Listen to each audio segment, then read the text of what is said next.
Assalamualaikum warahmatullahi wabarakatuh.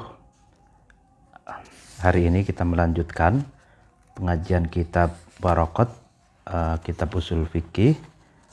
Sebelumnya mari kita membacakan Al-Fatihah ila hadratin Nabi Mustafa Muhammad Rasulullah sallallahu alaihi wasallam bihi ajma'in wa man tabi'ahum bi ihsanin ila yaumiddin wa ila hadratin jambil ulama'il amilin wal awliya'i wa usuhada'i was salihin, khususan mu'alif hadal kitab Al-Fatihah. A'udzubillahi minasyaitonir rajim. Bismillahirrahmanirrahim. Alhamdulillahirabbil alamin. Ar-Rahmanir Rahim. Maliki yaumiddin. Iyyaka na'budu wa iyyaka nasta'in. Ihdinas siratal mustaqim. Siratal ladzina an'amta 'alaihim ghairil maghdubi 'alaihim waladdallin. Amin. Bismillahirrahmanirrahim. Penjelasan yang lalu dijelaskan bahwa al-amru, perintah itu apakah harus disampaikan secara berulang-ulang atau cukup sekali saja. Itu terjadi perbedaan pendapat gitu ya. Sebagian ulama mengatakan tidak perlu perintah itu disampaikan secara tikror, secara berulang-ulang, cukup satu kali saja gitu. Karena dengan mewujudkan pekerjaan atau mengerjakan pekerjaan yang diperintahkan sekali saja itu sudah menggugurkan perintah, sehingga perintah itu cukup sekali. Itu pendapat qaul shahih. Nah, pendapat sebagian ulama yang lain muqabil shahih, itu perintah itu harus diulang-ulang agar perintah itu meluas ya kan, terhadap orang yang diperintahkan untuk melakukan sesuatu yang diperintahkan gitu.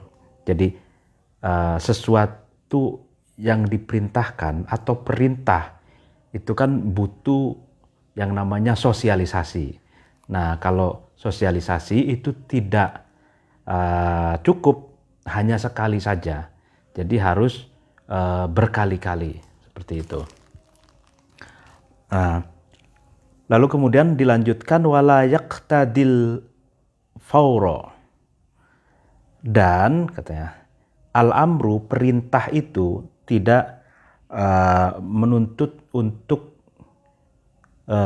segera. Jadi perintah itu tidak harus atau tidak menuntut untuk dikerjakan sesegera mungkin gitu.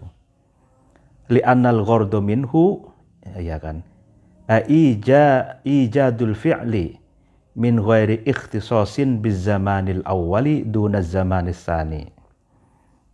Kenapa perintah itu tidak mengharuskan untuk disegerakan, ya kan?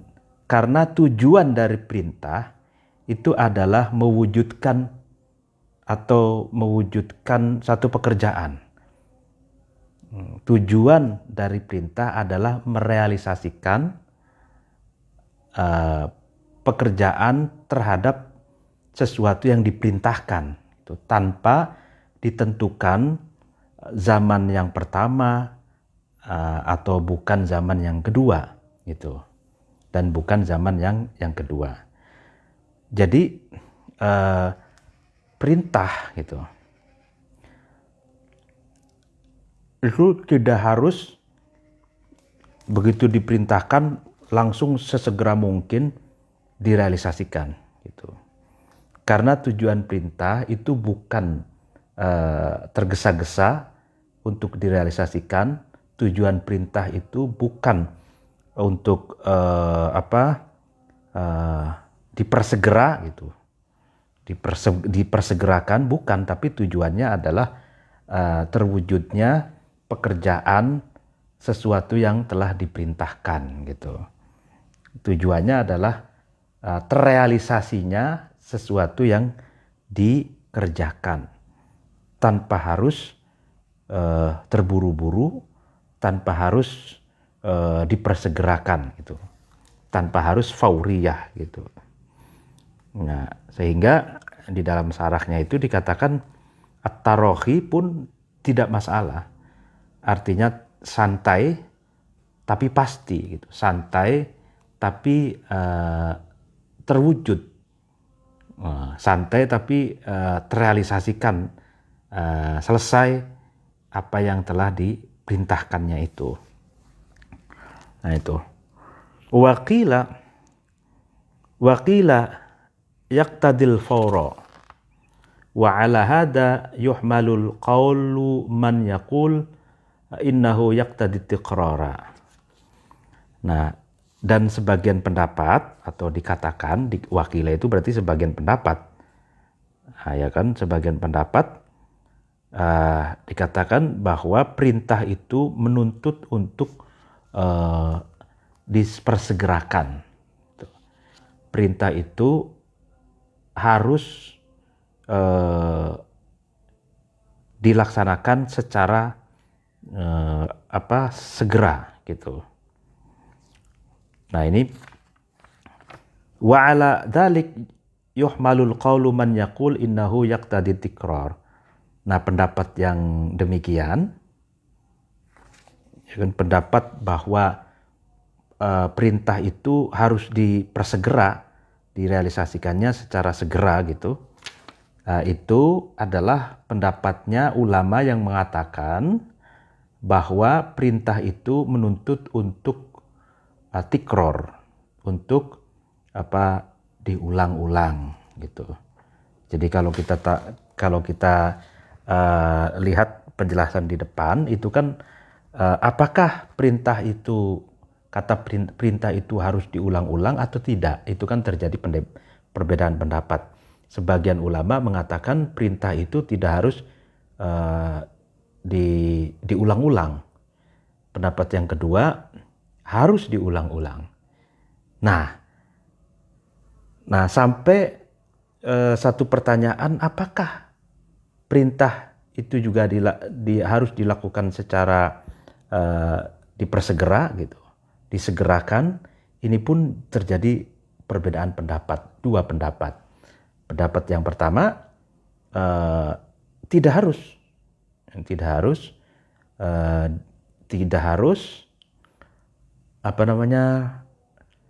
perintah itu tidak harus fauriyah, dipersegerakan atau dilaksanakan secara segera gitu.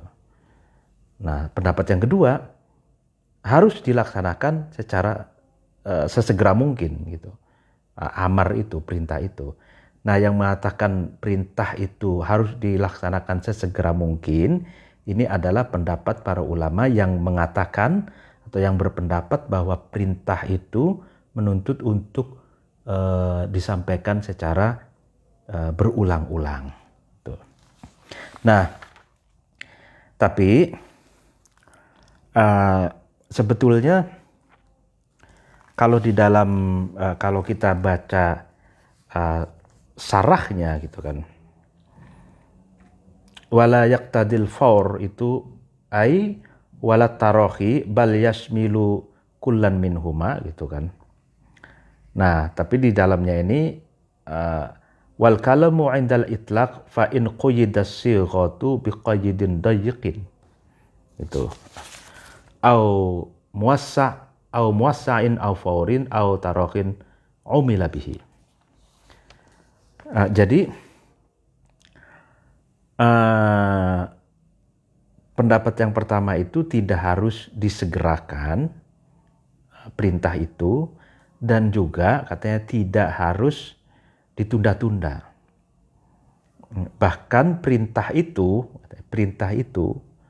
bal yashmilu kullan minhuma. Bahkan perintah itu mencakup salah satu dari faur, dipersegerakan, dan tarohi, ditunda-tunda. Nah, jadi perintah itu apakah harus fauriyah atau boleh tarohi? Apakah perintah itu harus dipersegera direalisasikan secara segera atau boleh ditunda-tunda. Nah, ini bisa mencakup salah satu dari keduanya ini, tergantung perintah itu sendiri. Nah, tergantung dari kondisi waktunya gitu. Jadi apakah waktunya itu sempit ataukah longgar, yang perlu direalisasikan. Nah, jadi konteksnya berarti bahwa perintah itu dilaksanakan secara segera atau dilaksanakan secara santai atau ditunda-tunda, itu melihat sikon atau melihat waktu itu. Jadi misalkan begini, kita contohkan perintah yang mencakup antara fauri dan tarohi, harus dipersegera atau ditunda-tunda. Itu soal sholat itu. Ya, sholat misalkan waktu Isya itu kan panjang sekali. Misalkan saja jam 7 lebih 20 menit sampai nanti itu, sampai menjelang subuh. Ya kan? Nah, itu kan muassa. Jadi waktunya itu lebar gitu. Nah, di sini kita perintah itu bisa fauri dan bisa tarohi gitu. Melihat kondisi kita gitu. Nah, kalau misalkan kondisi kita normal saja, tidak dalam keadaan di pertengahan jalan atau tidak dalam keadaan di pertengahan jalan kita sedang berkendara misalkan, ya tidak ada kedaruratan gitu. Nah, maka itu dianjurkan untuk melakukan perintah sholat itu sesegera mungkin di awal waktu misalkan. Nah, tapi kalau misalkan kita diundang bukber sama teman misalkan, biasanya kan maghrib itu setelah makan tuh kan maghrib jamaah bersama, setelah itu pulang masing-masing misalkan. Nah, itu kan berarti sudah pasti kalau dalam konteks Jakarta macet. Nah, macet misalkan, apalagi misalkan hujan, ada genangan-genangan tambah macet. Misalkan dari jam 7 bisa sampai rumah jam 9 atau setengah 10. Nah, itu kan berarti kan menunda-nunda gitu kan. Menunda-nunda sholat, tapi kan dalam keadaan abnormal atau tidak normal atau darurat. Nah, itu boleh saja, yang penting masih dalam waktunya gitu. Ya kan, kalau dalam waktunya ya tidak masalah gitu. Nah,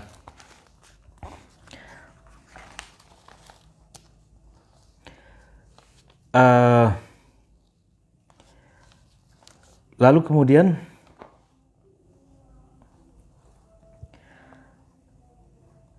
ada juga persoalan, misalkan di sini dikatakan fa innad dalila qad yadullu 'alal fawriyah fayu'malu bihi kama fil amri bil imani. Nah, dalil yang terkadang menunjukkan untuk sesegera mungkin amar itu, perintah itu dilaksanakan, ya kan, sebagaimana perintah tentang iman gitu. Nah, perintah tentang iman itu kalau bisa dipersegera gitu. Nah, tapi kalau misalkan soal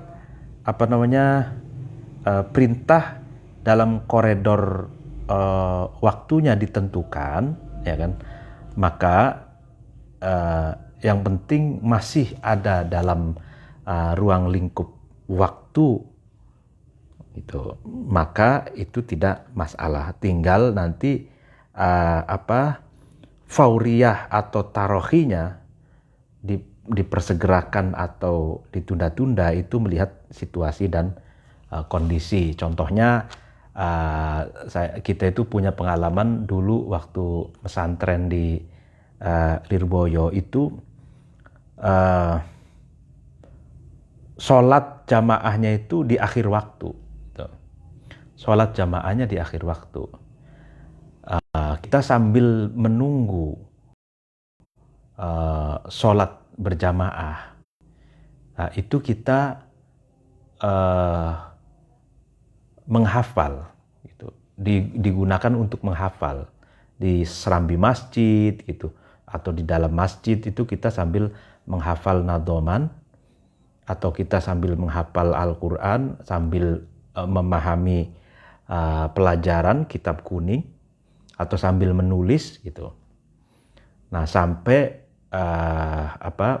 Romo Yai rawuh datang lalu kemudian iqamat, gitu. Nah, itu menunda sholat jamaah di akhir waktu itu ada tujuannya agar para santri itu bisa menggunakan waktu menunggu berjamaah, sholat berjamaah itu untuk belajar, untuk menghafal, untuk menulis, untuk memahami kitab, seperti itu. Nah, sehingga di sini itu ada perbedaan pendapat. Ada yang sebagian ulama mengatakan bahwa amar, perintah itu harus fauriyah, harus dilaksanakan sesegera mungkin. Ada juga yang mengatakan tidak harus dilaksanakan sesegera mungkin. Boleh tarohi, boleh ditunda-tunda. Ini pun kalau kita baca kitab-kitab fikih ya, kitab fikih yang khilafiyah, itu pun soal misalkan sholat, apakah afdoliyah sholat itu harus di awal waktu? Itu sebagian ulama memang mengatakan di awal waktu. Tapi sebagian ulama yang lain itu ada yang mengatakan di akhir waktu. Nah, bisa dilihat, bisa dicek gitu. Nah, ada yang mengatakan harus sesegera mungkin begitu masuk waktu sholat gitu. Ada yang mengatakan begitu, tapi ada yang mengatakan tidak begitu. Nah, karena di sini pun di dalam usul fikih ini pun terjadi khilafiyah. Sebagian ulama mengatakan amar itu yaqtadil bil faur, perintah itu menuntut untuk dilaksanakan sesegera mungkin. Ada lagi sebagian ulama yang mengatakan la yaqtadi bil faur. Jadi amar itu, perintah itu tidak menuntut untuk dilaksanakan sesegera mungkin gitu. Nah, soal iman pun ya kan, iman itu kan kalau misalkan orang mau masuk Islam seperti itu ya, mu'alaf. Nah, apakah misalkan orang ngomong ke kita, saya mau masuk Islam gitu. Nah, apakah langsung kita segera kita tuntun membaca kedua syahadat, atau kita bisa menundanya dengan alasan agar kita mendapatkan kepastian apakah dia serius atau tidak, seperti itu ya. Nah, di dalam penjelasan ini kalau soal al-amru bil iman, nah, itu fauriyah gitu, harus sesegera mungkin ya. Tapi itu pendapat yang pertama. Tapi kalau pendapat yang kedua, kita boleh sedikit menunda, tidak terburu-buru untuk menuntun syahadat orang yang ingin mu'alaf ini. Kita sedikit menunda, tujuannya agar memastikan apakah dia serius atau tidak gitu. Dan uh, apakah ada modus atau tidak. Nah, ini perlu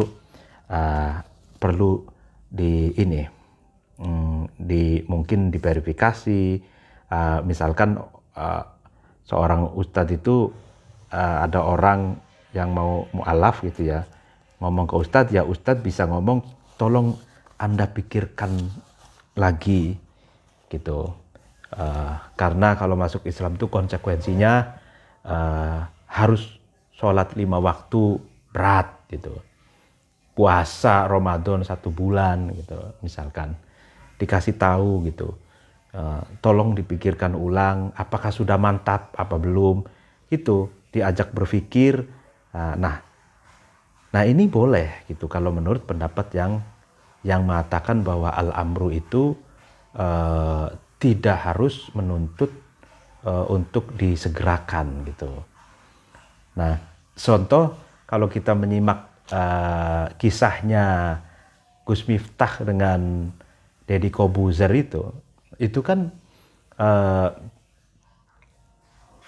Deddy Kobuzer ngomong ke Gus Miftah, bro, saya kayaknya pengen masuk Islam gitu. Nah, lalu kemudian Gus Miftah bilang, ya jangan bro, gitu. Pikir-pikir dulu, artinya ditunda-tunda gitu. Tapi tujuannya baik agar memantapkan niat dan meluruskan niat dan menguatkan kesungguhan dan keseriusan imannya itu gitu. Nah ini orang yang berarti Gus Miftah ini semacam ini itu mengikuti pendapat yang kedua, yaitu bahwa amar itu layak tadi bil faur. Jadi perintah itu tidak harus dituntut untuk sesegera mungkin untuk direalisasikan gitu. Wal amru bi ijadil fi'li amrun bihi.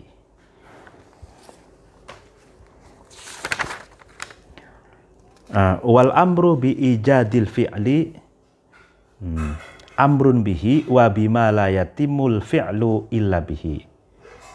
Ka amrin bis sholawati amrun bit taharati. Jadi perintah itu perintah dengan mewujudkan pekerjaan, perintah dengan merealisasikan pekerjaan adalah perintah untuk melakukan pekerjaan tersebut dan perintah untuk merealisasikan atau perintah untuk mengerjakan sesuatu yang mana pekerjaan yang diperintahkan itu tidak sempurna kecuali dengan adanya sesuatu itu. Jadi perintah untuk mewujudkan satu pekerjaan atau perintah untuk merealisasikan satu pekerjaan itu maksudnya itu ada dua. Yang pertama adalah perintah untuk merealisasikan pekerjaan itu sendiri. Yang kedua, perintah untuk mengerjakan sesuatu yang menyempurnakan pekerjaan yang diwajibkan itu. Jadi ada istilahnya kalau di dalam kaidah fikih itu ma la yatimul wajib illa bihi fahuwa wajibun. Jadi sesuatu la yatimu bihi ma la yatimul wajib, sesuatu yang di mana kewajiban itu tidak sempurna kecuali dengan sesuatu itu, maka sesuatu itu adalah wajib gitu. Jadi perintah merealisasikan satu pekerjaan itu artinya adalah selain perintah merealisasikan pekerjaan itu juga merealisasikan berbagai macam hal yang dapat menyempurnakan pekerjaan itu sendiri. Gitu. Artinya kalau pekerjaan itu kan tentu ada syarat dan rukunnya gitu ya. Nah, syarat yang dan rukunnya ini kan malayatimul wajib illa bihi fa huwa wajibun. Nah, sehingga ma yata'alluq bi, segala sesuatu yang berkaitan dengan pekerjaan yang diperintahkan itu menjadi wajib dikerjakan pula gitu. Sebagaimana perintah untuk melakukan sholat itu sama saja idem perintah untuk bersuci gitu. Jadi karena amrun bitoharoti al muaddiyati, ya kan, ilaiha gitu. Fa inna sholata la tasihu biduniha gitu kan. Yaitu sama saja kalau perintah sholat itu sama saja juga perintah untuk bersuci, di mana bersuci itu dapat menyampaikan muaddiyah, menyampaikan atau menghantarkan kepada sholat. Artinya sholat itu tidak sah tanpa bersuci gitu. Jadi sholat itu kan hadas kecil, hadas besar ya, itu harus bersih terlebih dahulu. Kita junub ya harus mandi junub dulu, baru kemudian itu selesai dengan junub hadas besar. Nah, hadas kecil itu dengan berwudu gitu kan. Nah, setelah itu baru kita bisa melaksanakan sholat gitu. Jadi perintah sholat itu artinya juga perintah untuk merealisasikan berbagai macam ritual yang terkait dengan sholat gitu.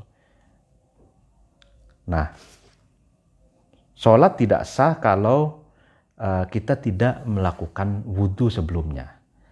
Sholat tidak sah kalau kita masih punya junub gitu kan. Karena kita wajib toharoh, bersih dari hadas kecil maupun hadas besar. Hadas besar dengan toharohnya, bersucinya dengan mandi, junub. Hadas kecil toharohnya dengan wudu gitu. Nah, jadi ada banyak kalau kita kembangkan di berbagai persoalan, ya kan. Itu ya bukan hanya sholat gitu, berbagai sesuatu yang lain, misalkan haji gitu. Haji itu ya kan tawaf, sa'i gitu kan, mukim, romyul jumroh gitu kan, ritualnya kan seperti itu. Itu di Mekah dan Madinah gitu. Tapi kan disyaratkan manistato'a ilahi sabila, bagi orang yang punya ongkos, bagi orang yang mampu di perjalanan gitu ya, sampai ke Mekah, Madinah, lalu kemudian mukim di Arafah, di Muzdalifah dan lain sebagainya, itu di ritual di sana gitu. Nah, tanpa ongkos ya kita tidak bisa sampai ke Mekah dan Madinah gitu. Sehingga ongkos ini istitoah istilahnya, kita termasuk orang yang mampu, ya kan, itu ya itu juga wajib gitu. Kita wajib punya uang untuk merealisasikannya gitu, merealisasikan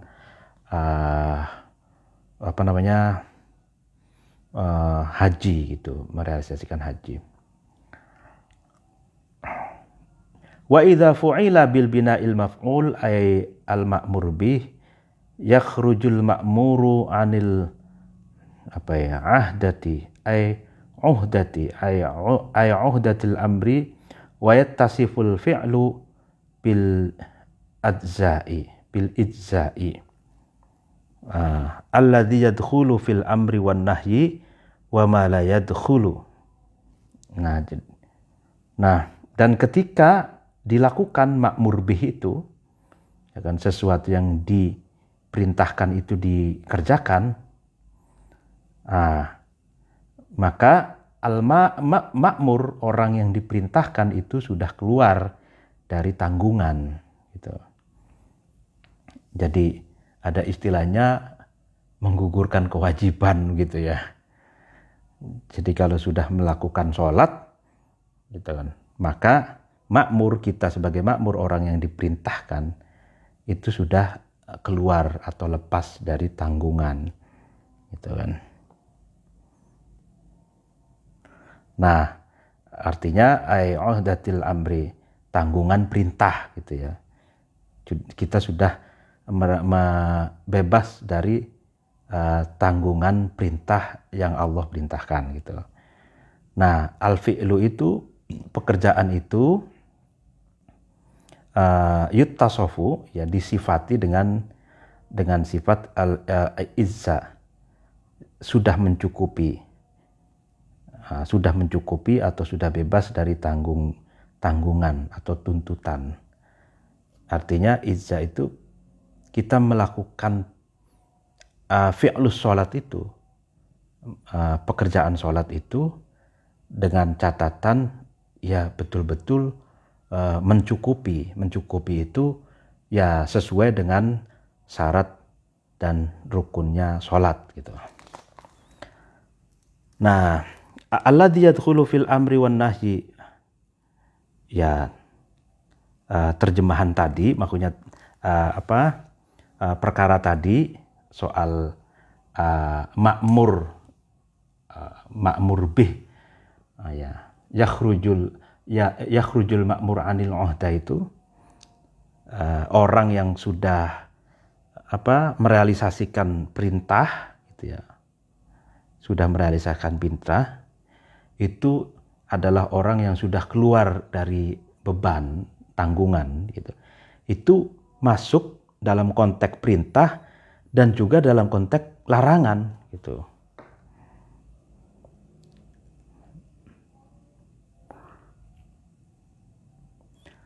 Wa ma la yadkhulu, dan sesuatu yang tidak masuk di dalam keduanya. Jadi maksudnya gini, wa ma la yadkhulu itu fihi taghlibu ghairil aqil 'alal aqil. Jadi gini, kalau kita merealisasikan perintah, nah, setelah merealisasikan perintah berarti kita sudah menggugurkan kewajiban, sudah keluar dari beban perintah. Begitupun nahi, larangan gitu. Ketika kita tidak menabrak larangan gitu, larangan, kita menghindari larangan atau kita tidak melakukan larangan, berarti kita tidak melakukan sesuatu yang dilarang gitu. Itu sama saja kita itu keluar dari beban larangan gitu.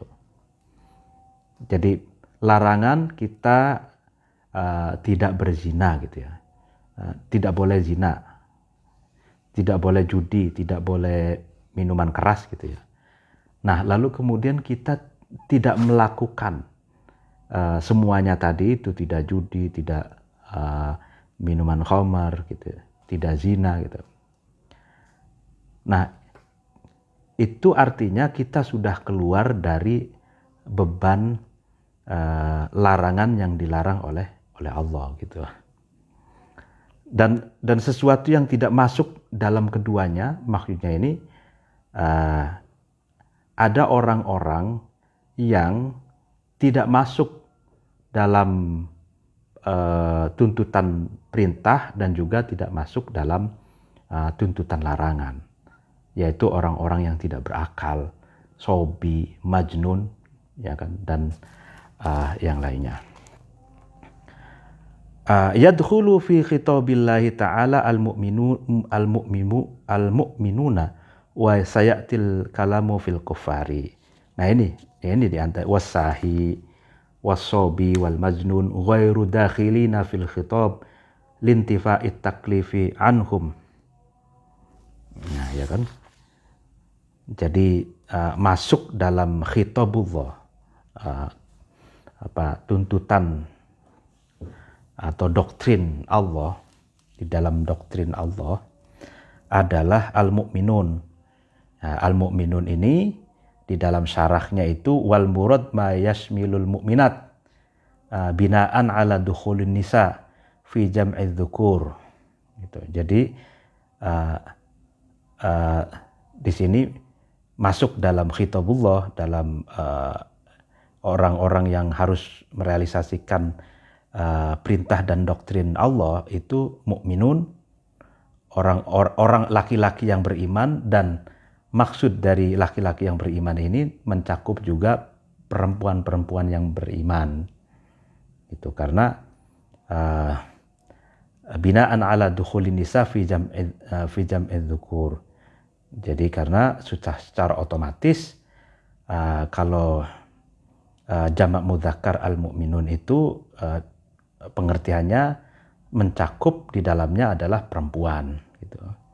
Jadi perempuan dan laki-laki itu masuk dalam koridor orang yang wajib merealisasikan perintah dan doktrin Allah gitu. Nah, ya ini kalam soal bagaimana perintah untuk orang-orang kafir, ya katanya orang-orang non-muslim itu akan dijelaskan nanti katanya gitu. Nah, sehingga sahih orang yang lalai itu kan, orang yang sobi itu anak kecil yang belum dewasa, belum baligh, belum akil baligh, dan majnun orang gila. Nah, itu tidak masuk di dalam koridor khitabullah, dalam koridor untuk merealisasikan doktrin dan perintah serta larangan Allah. Karena apa? Karena hilangnya sifat taklif, hilangnya tuntutan khitab, tuntutan untuk merealisasikan khitabullah itu bagi mereka. Artinya orang lalai, orang tidur nyenyak sekali ya, sampai tidak tahu waktu misalkan. Anak kecil, orang gila gitu ya, orang lalai lupa ya itu kan.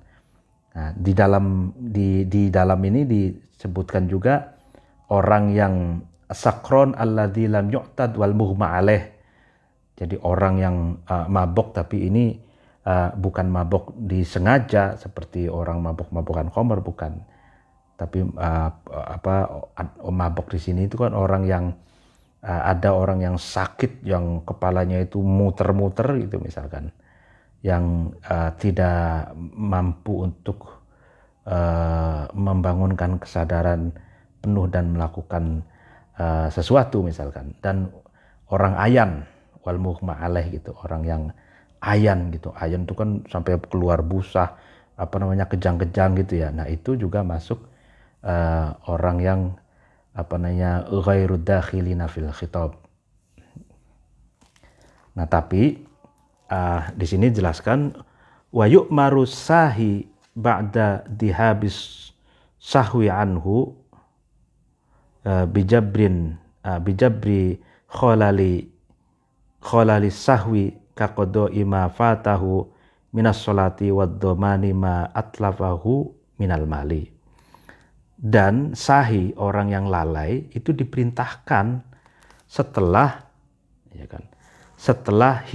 hilangnya keluputannya atau kelalaiannya itu, diperintahkan apa? Diperintahkan untuk menambal itu, untuk mengganti kerusakan karena akibat kelalaiannya itu. Sebagaimana wajib qadha, sesuatu yang telah terputus, sesuatu itu adalah sholat ya. Jadi seperti qadha orang yang meninggalkan sholat gitu ya. Dan ganti rugi doman, sesuatu yang telah dirusak sesuatu itu dalam bentuk harta benda gitu ya. Nah, jadi orang lalai gitu ya, kelupaan tahu-tahu misalkan sudah asar, dia ternyata lalai belum sholat duhur misalkan. Nah maka setelah dia kembali lagi ke ingatannya, kan, lalainya itu hilang, berarti kan kembali lagi kesadarannya. Oh, waduh, ternyata saya belum sholat duhur gitu. Nah, sudah masuk asar, lah itu harus qadha gitu. Begitupun lalai misalkan soal harta benda, misalkan ada sesuatu sepeda misalkan. Sepeda itu dikira milik sendiri gitu, sehingga misalkan barangkali orang itu suka mengotak-atik sepeda gitu ya, diotak-atik sepedanya ternyata rusak gitu. Nah lupa kalau ternyata itu bukan sepeda sendiri, ternyata sepeda tetangganya misalkan. Nah itu dia setelah sadar, loh ini ternyata bukan sepedaku, ini sepeda tetanggaku misalkan. Nah itu wajib doman, wajib mengganti kerusakan yang dia rusak gitu. Nah jadi soal ghairud dakhilina fi khitabillah itu sebetulnya makanya orang-orang yang tidak masuk dalam koridor wajib merealisasikan perintah dan menjauhi larangan Allah itu dalam konteks ruang dan waktu gitu loh, tidak selama-lamanya gitu ya. Kalau misalkan sobi itu kan atau majnun ya, itu kan yuk maroni ba'dal bulugh wal aqli. Jadi orang sobi itu dia memang tidak tertaklif, tapi ketika kesobiannya sudah hilang karena dia sudah balik, maka dia tertaklif. Seperti majnun juga begitu. Orang gila lalu kemudian sembuh kegilaannya menjadi orang yang berakal lagi, ya dia kembali lagi taklif. Harus merealisasikan perintah dan menjauhi larangannya gitu. Jadi bukan berarti orang yang gila lalu kemudian gara-gara pernah gila misalkan, meskipun sudah sembuh masih tidak wajib merealisasikan perintah dan menjauhi larangan, enggak begitu. Jadi dalam batasan penyakitnya itu kalau masih kumat, ya pada saat itu saja dia tidak terkhitob. Tapi kalau sudah sembuh, kembali lagi terkhitob atau kembali lagi masuk ke dalam koridor wajib merealisasikan perintah dan menjauhi larangan gitu.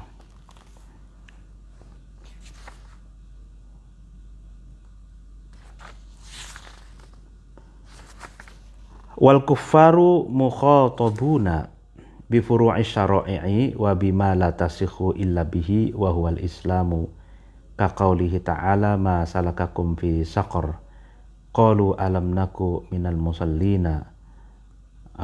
Jadi ini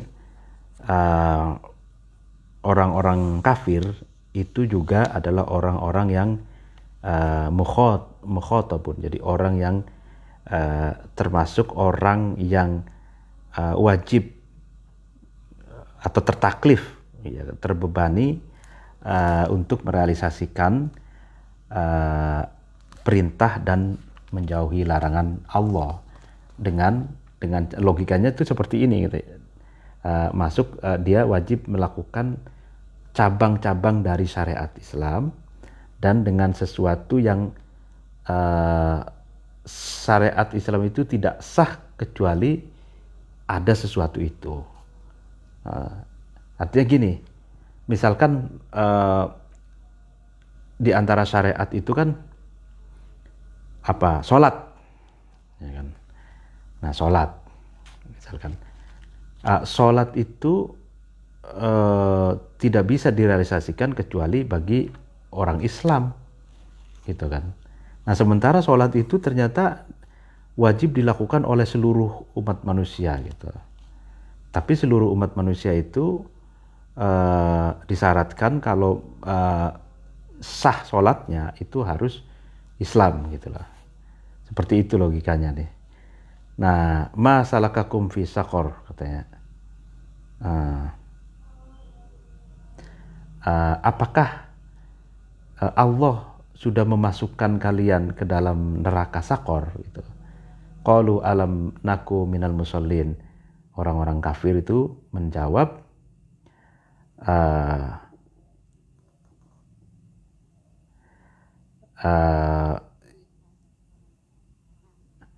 ya karena kita bukan orang-orang yang termasuk musallin, gitu. Itu bukan termasuk orang-orang yang tidak sholat, gitu. Jadi apa namanya, logikanya itu karena semua manusia itu wajib sholat, gitu ya. Nah, dia tidak sholat, gitu, karena dia tidak Islam, kan seperti itu. Nah, jadi bukan jadi Islam itu itu prasyarat bagi orang yang sah melakukan sholat. Kalau di luar Islam ya tidak sah melakukan sholat. Itu makanya ini di dalam Al-Quran itu menarik, memasukkan orang kafir ke dalam neraka sakor itu bukan karena kekafirannya, tapi karena dia tidak melakukan sholat, gitu loh. Nah, di mana sholat itu disyaratkan harus Islam, seperti itu. Nah, sementara mereka tidak Islam, gitu. Logikanya seperti itu. Wa faidatu khitabihim biha iqabuhum 'alaiha idla tasikhu minhum fi halil kufri litawaqqufiha 'alan niyati al-mutawaqqifah 'alal islami wala yu'akhiduna biha ba'dal islami targhiban fihi. Ya kan? Ya, jadi faedahnya khitab, ya. Fungsi bahwa perintah dan larangan itu juga bukan hanya bagi orang muslim tapi juga bagi orang-orang kafir, itu kan. Nah, biha dengan cabang-cabang syariat itu adalah siksa bagi orang kafir itu karena orang-orang kafir itu meninggalkan perintah-perintah yang ada di dalam syariat, gitu. Karena dia tidak sah merealisasikan perintah itu karena dia masih dalam keadaan kafir, gitu kan. Karena kalau dia bisa dianggap sah ketika dia pertama tergantung niat, yang kedua tergantung keislaman, gitu kan. Nah, itu jadi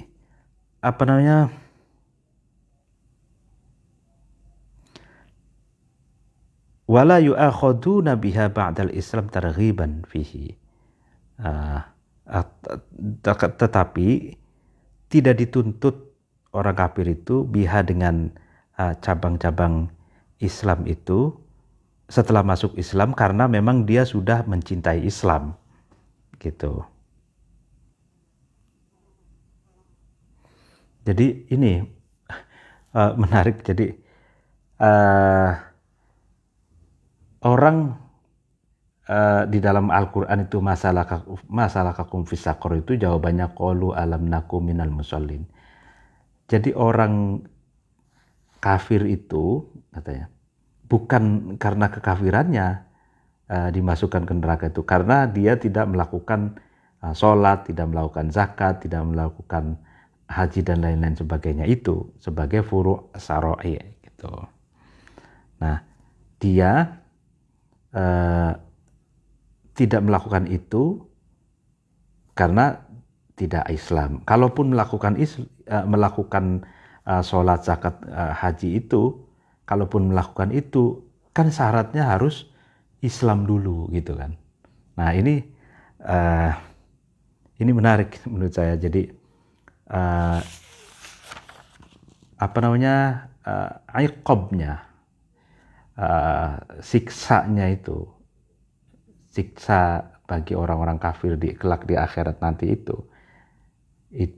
karena mereka tidak melakukan sholat, tidak melakukan zakat, tidak melakukan haji gitu. Sementara itu diwajibkan untuk dilakukan oleh seluruh umat manusia. Nah, sebab mereka kalau mau melakukan itu semua itu terhalang oleh syarat yang paling utama, yaitu keislaman gitu. Gitu ya. Wal amru bisyai'i nahyun an diddihi. Jadi perintah terhadap sesuatu adalah larangan untuk melakukan kebalikannya. Ya kan? Ini menarik. Wal amru bisyai'i nahyun an diddihi. Kita diperintahkan untuk melakukan sholat. Berarti itu mengandung larangan untuk tidak sholat. Gitu. Kita diperintahkan untuk berbakti kepada orang tua. Berarti di situ mengandung larangan kita menjadi anak durhaka. Gitu. Kita wajib menghormati, atau kita diperintahkan untuk menghormati guru, menghormati ulama, menghormati kiai, menghormati orang yang paling tua gitu. Diperintahkan demikian. Itu berarti juga kita dilarang untuk apa? Dilarang untuk menghina, melecehkan atau merendahkan atau tidak hormat kepada guru kita, kepada kiai, kepada ulama, kepada orang yang lebih tua dari kita. Gitu. Jadi pokoknya kalau memerintahkan perintah terhadap sesuatu itu sama artinya larangan untuk melakukan kebalikannya gitu. Wan nahyu 'anil syai'i amrun bididdihi. Nah, begitupun mencegah ya atas melakukan sesuatu berarti memerintahkan sebaliknya. Wan nahyu 'anil syai'i amrun bididdihi. Mencegah atas melakukan sesuatu adalah memerintahkan kebalikannya. Ya, misalkan kita dilarang zina. Jangan zina. Jangan minum minuman keras gitu. Itu sama saja larangan ini mengandung perintah jangan zina, ya, larangan untuk zina. Berarti di dalamnya itu perintah untuk melakukan kebalikannya, artinya ya tidak berzina gitu loh. Gitu kan.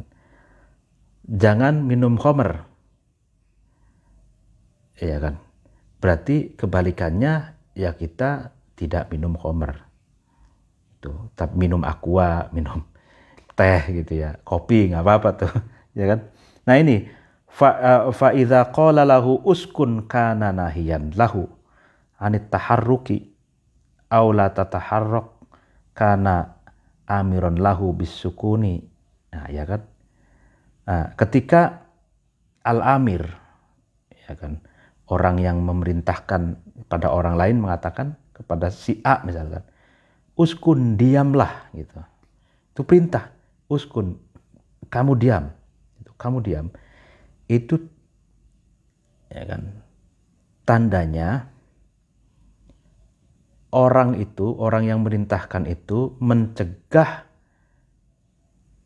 mencegah orang yang diperintahkan itu untuk bergerak. Gitu.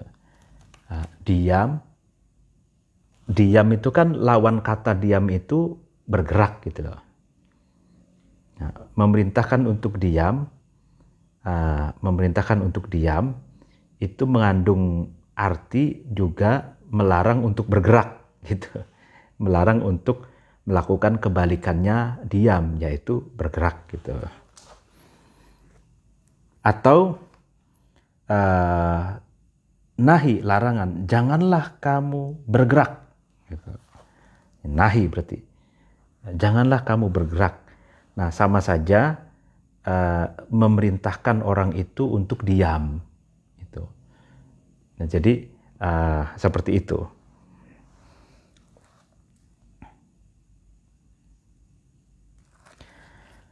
Wan nahyu istid'a'u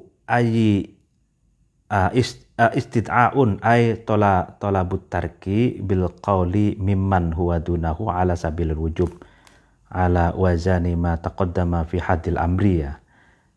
Ini sama dengan pembahasan amar tadi yang sebelumnya juga. Ini nahi ini adalah melarang melakukan sesuatu, ya kan? Ya, artinya tolabut tarki, menuntut untuk meninggalkan dengan satu ucapan kepada orang yang berada di bawahnya ala sabilil wujub, dalam jalan kewajiban. Artinya ini sama dengan hadil amri, sama dengan definisi perintah tadi. Nah, ini definisi larangan itu menuntut untuk meninggalkan. Menuntutnya dengan apa? Dengan ucapan kepada orang yang berada di bawahnya. Gitu. Jadi kan Allah melarang makhluknya, ya kan? Ya Allah itu kan di atas makhluknya gitu. Jadi sama saja Allah itu di atas, lalu kemudian ilaman huwa dunahu, ya kita ini di bawahnya Allah yang mendapatkan larangan gitu loh.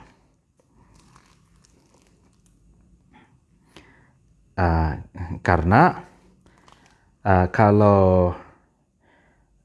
kalau selevel, misalkan teman kita melarang kita gitu,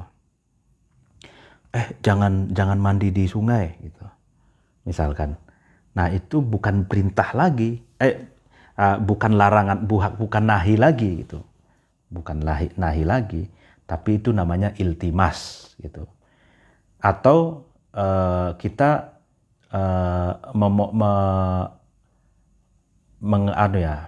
memohon kepada orang yang ada di atas kita, atau kita berdoa, atau kita melarang, ya Allah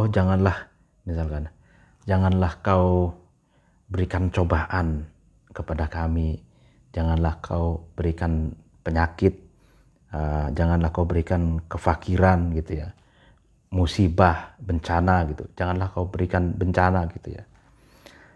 Nah, ini kan larangan-larangan yang kita sampaikan ke Gusti Allah ini, berarti kan tolabut tarki bil qauli mimman huwa a'la minna gitu. Jadi kita menuntut Allah untuk tidak melakukan apa yang kita kehendaki itu tadi. Nah, itu namanya doa. Kita meminta agar Allah tidak menurunkan musibah, bencana, tidak menurunkan ujian berat ke kita gitu ya. Nah, itu bukan nahi, tapi doa atau soal, kita memohon gitu.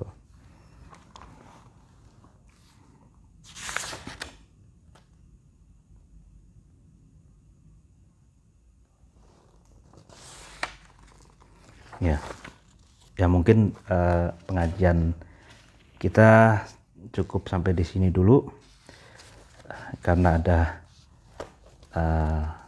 tamu. Mohon maaf apabila ada kekurangan dan kesalahan. Wallahul muwaffiq ila aqwamit thoriq. Wassalamualaikum warahmatullahi wabarakatuh.